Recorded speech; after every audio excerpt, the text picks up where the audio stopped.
അക്ഷിമാലിക്ക് career അവസാനിപ്പിക്കുമ്പോൾ അത് വൈകാരികമായി തന്നെയാണ് കായിക ലോകം ഒന്നടങ്കം തന്നെ തൗഫീഖ് കാണുന്നത്. കാരണം ഇന്ത്യക്ക് വേണ്ടി വെങ്കല മെഡൽ അടക്കം റിയോ ഒളിമ്പിക്സിൽ വെങ്കല മെഡൽ അടക്കം നേടിയ ഒരു യുവ കായിക താരം, അതായത് ഒരു 32 വയസ്സ് യൗവനത്തിൻ്റെ കാലഘട്ടത്തിൽ തന്നെ ആ ഒരു മത്സരം അവസാനിപ്പിക്കേണ്ടി വരുന്ന ഒരു സ്ഥിതിവിശേഷം. അപ്പോൾ കായിക താരങ്ങളുടെ ഭാഗത്തു നിന്ന് ഏതെങ്കിലും തരത്തിലുള്ള പ്രതികരണം ഈ ഘട്ടത്തിൽ തൗഫീഖിന് ലഭ്യമായിട്ടുണ്ടോ ഡൽഹിയിൽ നിന്നും?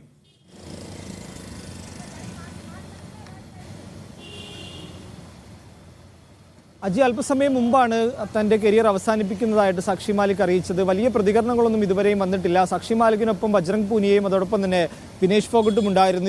ഇരുവരും മൂന്നാളുകളും ഒരുമിച്ചായിരുന്നു മാധ്യമപ്രവർത്തകരെ കാണുകയും ഇത്തരത്തിൽ കേന്ദ്ര സർക്കാരിൻ്റെ ഭാഗത്തു നിന്നുകൊണ്ടുണ്ടായ തങ്ങൾക്ക് നൽകിയ വാഗ്ദാനങ്ങളൊന്നും പാലിച്ചില്ല എന്ന് അറിയിക്കുകയും അതിനെ തുടർന്ന് സാക്ഷി മാലിക് ഗുസ്തി അവസാനിപ്പിക്കുന്നതായിട്ട് പ്രഖ്യാപിക്കുകയും ചെയ്തത്. ഇനിയിപ്പോൾ ഏതെങ്കിലും തരത്തിലുള്ള പ്രതിഷേധങ്ങൾ ഉയരുമോ ഇല്ലയോ എന്നുള്ള കാര്യത്തിലാണൊരു സംശയം നിലനിൽക്കുന്നത്. കാരണം ഇന്ത്യക്ക് വലിയ പ്രതീക്ഷകൾ നൽകിയ ഒരു താരമായിരുന്നു. നിരവധി മത്സരങ്ങളിൽ വിജയിക്കുകയും ഇന്ത്യക്ക് മെഡലുകൾ ഉൾപ്പെടെ നേടിക്കൊടുത്ത ഒരു താരം തന്നെയായിരുന്നു. അതുകൊണ്ട് തന്നെ ഈ താരങ്ങളുമായിട്ട് നിരന്തരം കേന്ദ്ര സർക്കാർ ചർച്ചകൾ നടത്തിയിരുന്നു. വരുന്ന മത്സരങ്ങളിൽ ഉൾപ്പെടെ താരങ്ങൾ മത്സരിക്കാൻ തീരുമാനിക്കുകയും അത് പരിശീലനങ്ങൾ ഉൾപ്പെടെ അവർ മുന്നോട്ട് കൊണ്ടുപോവുകയുമായിരുന്നു. അതിനിടയിലാണ് വളരെ പെട്ടെന്ന് ഈ ഫെഡറേഷൻ്റെ തെരഞ്ഞെടുപ്പ് പ്രഖ്യാപിക്കുകയും ഇത്തരത്തിൽ ബ്രിജ്ഭൂഷൻ്റെ അനുയായി തന്നെ വീണ്ടും അവിടെ മത്സരിക്കുകയും അത്തരത്തിലുള്ള വലിയൊരു വിജയം ബ്രിജ്ഭൂഷൻ്റെ അനുയായിക്ക് ലഭിക്കുകയും ചെയ്യുന്നത്. തുടർന്നായിരുന്നു കായിക താരങ്ങൾ വീണ്ടും ഇത്തരത്തിൽ തങ്ങളുടെ പ്രതികരണവുമായി ഒരു പരസ്യ പ്രതികരണവുമായി രംഗത്തെത്തുകയും കേന്ദ്ര സർക്കാരിനെതിരെ വലിയ രീതിയിലുള്ള വിമർശനങ്ങൾ ഉന്നയിക്കുകയും ചെയ്തതിന് ഏതെങ്കിലും തരത്തിലുള്ള അനുനയ നീക്കങ്ങളുമായി കായിക മന്ത്രാലയം അല്ലെങ്കിൽ കായിക മന്ത്രി അനുരാഗ് ഠാക്കൂർ രംഗത്തെത്തുമോ ഇല്ലയോ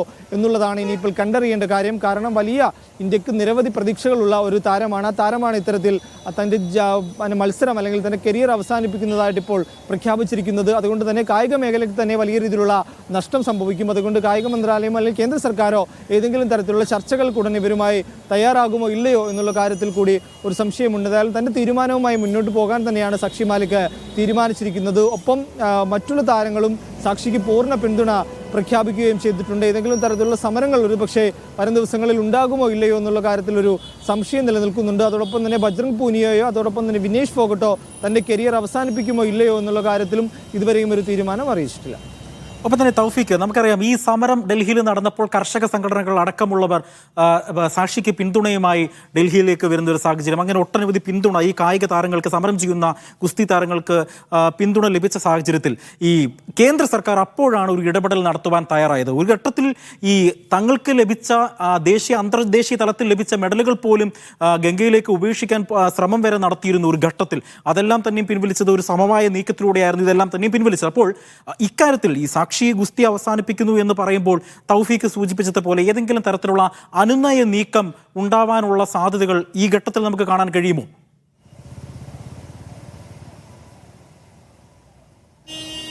തീർച്ചയായും അത്തരത്തിൽ കേന്ദ്ര സർക്കാരിൻ്റെ ഭാഗത്ത് നിന്നുകൊണ്ട് ഒരു അനുനയ നീക്കങ്ങൾ ഉണ്ടാകുമെന്നാണ് നമ്മളിപ്പോൾ പ്രതീക്ഷിക്കുന്നത്. കാരണം നിരവധി മത്സരങ്ങൾ വരാനിരിക്കുന്നുണ്ട്. ഈ മത്സരങ്ങളിൽ ഉൾപ്പെടെ മത്സരിക്കേണ്ട താരങ്ങളാണ്. അതുകൊണ്ട് തന്നെ അവർ ഈ മത്സരത്തിൽ നിന്ന് വിട്ടുനിൽക്കുകയാണെങ്കിൽ അത് കേന്ദ്ര സർക്കാരിന് അല്ലെങ്കിൽ ഇന്ത്യയെ സംബന്ധിച്ചിടത്തോളം അത് ഇന്ത്യക്ക് വലിയ നഷ്ടമാകും കായിക മേഖലയിൽ. അതുകൊണ്ട് തന്നെ ഇവരുമായി കൂടുതൽ ചർച്ചകളുമായി കേന്ദ്ര സർക്കാർ മുന്നോട്ട് പോകാനുള്ള സാധ്യത വളരെ കൂടുതലാണ്. ഒരുപക്ഷെ കായിക മന്ത്രി അനുരാഗ് ഠാക്കൂർ തന്നെ ഇവരുമായി വീണ്ടും ചർച്ചകൾ നടത്താനുള്ള സാധ്യത വളരെ കൂടുതലാണ്. എന്തായാലും തങ്ങൾ മുന്നോട്ട് വെച്ച നിരവധി ആവശ്യങ്ങളുണ്ട്. അതിക്രമങ്ങൾ നേരിട്ടു, അതായത് വനിതാ താരങ്ങൾക്ക് വലിയ രീതിയിലുള്ള അതിക്രമണങ്ങൾ ബ്രിജ്ഭൂഷണിൽ നിന്നും നേരിട്ടിരുന്നു.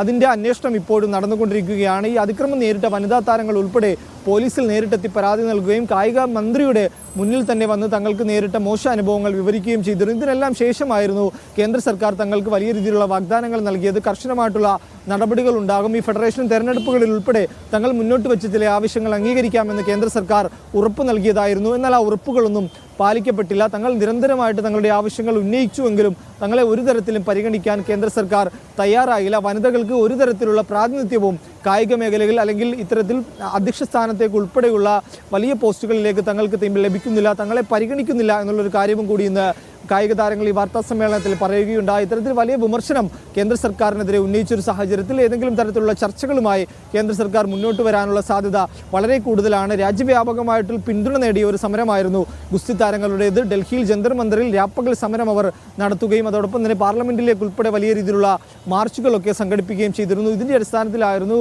ആഭ്യന്തരമന്ത്രി അമിത്ഷാ തന്നെ താരങ്ങളുമായിട്ട് ചർച്ചകൾ നടത്തുകയും നിങ്ങളുടെ ആവശ്യങ്ങളെല്ലാം അംഗീകരിക്കാമെന്നുള്ള ഒരു ഉറപ്പ് താരങ്ങൾക്ക് ലഭിക്കുകയും ഇതിനെ തുടർന്ന് താരങ്ങൾ തങ്ങളുടെ റെയിൽവേ ജോലിയിലേക്ക് തിരികെ പ്രവേശിക്കുകയും ഒക്കെ ചെയ്തിരുന്നു. ഇത്തരത്തിൽ കേന്ദ്ര സർക്കാർ നൽകിയ വാഗ്ദാനങ്ങൾ താരങ്ങൾ പൂർണ്ണമായും വിശ്വസിച്ചു എന്ന് വേണം നമുക്ക് പറയാം. അതിൻ്റെ അടിസ്ഥാനത്തിലായിരുന്നു അവരുടെ ജോലിയിലേക്ക്, അവരുടെ റെയിൽവേയിലെ അവരുടെ ജോലിയിലേക്ക് അവർ തിരികെ പ്രവേശിക്കാനുള്ള ഒരു തയ്യാറെടുപ്പ് അല്ലെങ്കിൽ ഒരു തീരുമാനം അവർ എടുക്കുകയും ചെയ്തിരുന്നു. അതിനുശേഷമാണ് ഇത്തരത്തിൽ വളരെ പെട്ടെന്ന് തന്നെ തെരഞ്ഞെടുപ്പ് പ്രഖ്യാപിക്കുകയും ആ തെരഞ്ഞെടുപ്പ് പ്രഖ്യാപിച്ചതിന് തൊട്ടു പിന്നാലെ തന്നെ തങ്ങളുടെ ആവശ്യങ്ങൾ വീണ്ടും കായിക മന്ത്രിയുടെ മുന്നിലെത്തി അവർ ഉന്നയിക്കുകയും ഉണ്ടായിരുന്നു. ആ സമയത്തും കായിക മന്ത്രി അവർക്ക് പലതരത്തിലുള്ള വാഗ്ദാനങ്ങൾ നൽകുകയും ചെയ്തിരുന്നു. എന്നാൽ തെരഞ്ഞെടുപ്പിൽ വലിയ രീതിയിലുള്ള ആ ഒരു പ്രതീക്ഷിതത്തിന് അത്രത്തെ അല്ലെങ്കിൽ തങ്ങൾ പ്രതീക്ഷിത രീതിയിലേക്ക് തങ്ങളുടെ ആവശ്യങ്ങൾ അംഗീകരിക്കപ്പെട്ടില്ല എന്നുള്ളതാണ് ഇപ്പോൾ കായിക താരങ്ങൾ പറയുന്ന കാര്യം. തങ്ങളുടെ നീതി തങ്ങൾ പലതവണ കേന്ദ്ര സർക്കാരിനോട് നീതി ലഭിച്ചിരുന്നു, അല്ലെങ്കിൽ തങ്ങൾക്ക് മറ്റ് അജണ്ടകളൊന്നുമില്ല, രാഷ്ട്രീയമായിട്ട് ഒരു തരത്തിലുള്ള അജണ്ടകളുമില്ല. ഈ സമരത്തെ തകർക്കാനായിട്ട് മാസങ്ങളോളം ഡൽഹിയിൽ നടന്ന സമരത്തെ രാഷ്ട്രീയമായി തകർക്കാനായി അല്ലെങ്കിൽ രാഷ്ട്രീയം പറഞ്ഞ് തകർക്കാനായിട്ട് പലതരത്തിലുള്ള ശ്രമങ്ങൾ വിവിധ ഇടങ്ങളിൽ നിന്നുണ്ടായിരുന്നു. ആ സമയത്തെല്ലാം തങ്ങൾ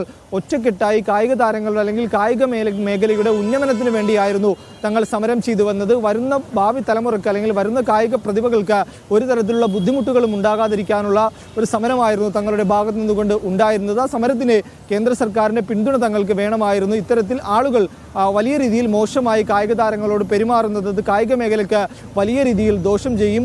പുതിയ താരങ്ങൾക്ക്, പുതിയ വനിതാ താരങ്ങൾക്ക് ഈ മേഖലകളിലേക്ക് വരുന്നതിൽ അവരെ തടസ്സപ്പെടുത്തും. അതുകൊണ്ടാണ് തങ്ങൾ ഇത്തരമൊരു സമരവുമായി രംഗത്തെത്തുകയും ഇത്തരത്തിൽ വലിയ ഒരു ആവശ്യങ്ങൾ തങ്ങൾ ഇത്തരത്തിൽ കേന്ദ്ര സർക്കാരിൻ്റെ മുന്നിലേക്ക് വെക്കുകയും ചെയ്തിരുന്നത്. ഇതെല്ലാം അംഗീകരിക്കാമെന്ന് കേന്ദ്ര സർക്കാർ പലതവണ നടന്ന ചർച്ചകളിൽ ഉറപ്പ് നൽകിയിരുന്നു. എന്നാൽ ആ ഉറപ്പുകളൊന്നും പാലിക്കപ്പെട്ടില്ല. ഇതിനെ തുടർന്ന് വീണ്ടും ഇത്തരത്തിലൊരു സമരവുമായി പലതവണ ഉറപ്പുകൾ ലഭിച്ചിരുന്നെങ്കിലും ആ ഉറപ്പുകൾ ലംഘിച്ചതിനെ തുടർന്ന് പലതവണ സമരങ്ങൾ പുനരാരംഭിക്കുന്ന കാഴ്ച വരെ നമ്മൾ കണ്ടിരുന്നു. ഏറ്റവും ഒടുവിലാണ് ഈ ഫെഡറേഷൻ സ്ഥാനത്തേക്ക് തെരഞ്ഞെടുപ്പ് നടക്കുകയും വലിയ രീതിയിലുള്ള ഒരു വിജയം ബ്രിജ്ഭൂഷൺ അനുകൂലിക്കുക അല്ലെങ്കിൽ ബ്രിജ്ഭൂഷൻ്റെ ഏറ്റവും അടുത്ത സുഹൃത്തിന് തന്നെ യു പിയിലെ ഫെഡറേഷൻ വൈസ് പ്രസിഡന്റിന് വലിയ രീതിയിലുള്ള ഒരു വിജയം ഉണ്ടാവുകയും ചെയ്തിരുന്നു. തുടർന്നായിരുന്നു വൈകുന്നേരം ഡൽഹിയിലെ പ്രസ് ക്ലബ്ബിലെത്തുകയും വലിയ രീതിയിലുള്ള ഒരു വാർത്താ സമ്മേളനം നടത്തുകയും സാക്ഷി മാലിക് ഗുസ്തിയിൽ നിന്ന് പിന്മാറുന്ന അല്ലെങ്കിൽ തങ്ങളുടെ കരിയർ അവസാനിപ്പിക്കുന്നു എന്ന് സാക്ഷി മാലിക് പ്രഖ്യാപിക്കുകയും ചെയ്തത്. മറ്റു കായിക താരങ്ങളുടെ പൂർണ്ണ പിന്തുണ കൂടി സാക്ഷി മാലിക്കിനുണ്ട്. ഇനി ഏതെങ്കിലും ചർച്ചകൾ കേന്ദ്ര സർക്കാരുമായി നടത്തുകയാണെങ്കിൽ തങ്ങളുടെ ആവശ്യത്തിൽ ഉറച്ചു നിൽക്കുമെന്ന് തന്നെയാണ് സാക്ഷി മാലിക്കും അതോടൊപ്പം തന്നെ ബജ്രംഗ് പൂനിയയും എല്ലാം